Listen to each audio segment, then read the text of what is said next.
So the Series LLC is one entity, one federal tax ID number, one annual filing, but through the statutes and the documentation, I build out, so Series 1 holds property 1, Series 2 holds property 2, on and on we go. And the law says if there is an issue or a problem, a lawsuit, or any kind of challenge on property 1 sitting in Series 1, that doesn't transfer over to 2 or 3 or 4. So this was a phenomenal way to eliminate the necessity to have multiple LLCs out there, which is a huge cost, time-saving entity.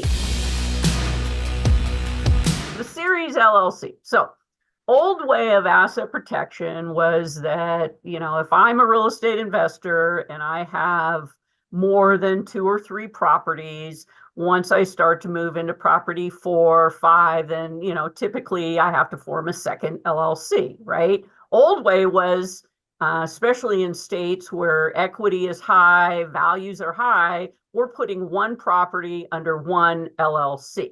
Right? So you can imagine if I end up with 10, 15, 20 properties, I could end up with 20 LLCs. I have clients that had that. I have since converted them to the Series. So the Series LLC is one entity, one federal tax ID number, one annual filing, but through the statutes and the documentation, I build out, so Series 1 holds property 1, Series 2 holds property 2, on and on we go. And the law says if there is an issue or a problem, a lawsuit, or any kind of challenge on property 1 sitting in Series 1, that doesn't transfer over to 2 or 3 or 4. So this was a phenomenal way to eliminate the necessity to have multiple LLCs out there, which is a huge cost, time-saving entity, right? So I use them pretty much exclusively, not always, but for real estate investors.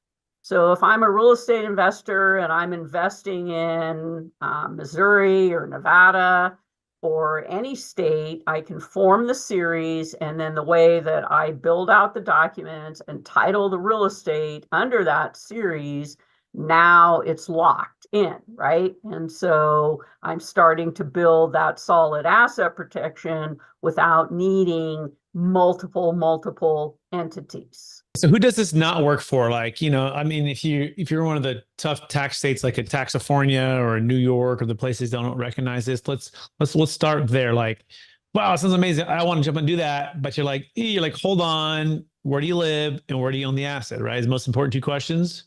Correct. So, and the other place this doesn't work for is if you came to me and said, I'm going to buy one property, that's all I'm ever going to invest in, I would never put you in a Series LLC. They're obviously, the documentation around them is more complex than a regular LLC. This is a great tool where I have 2 or 3 investors that like to invest together. But instead of forming an LLC where all 3 of them are members, I take each one of their series and I make that I put the 3 different cells of each of their series on title, right? Because now I've got the asset protection without the need for another entity. Sometimes I will form another entity. I mean, if you're holding a shopping center or a big commercial property, I want that in an entity in the state where the property is held, and then each member becomes one of the cells of the Series LLC.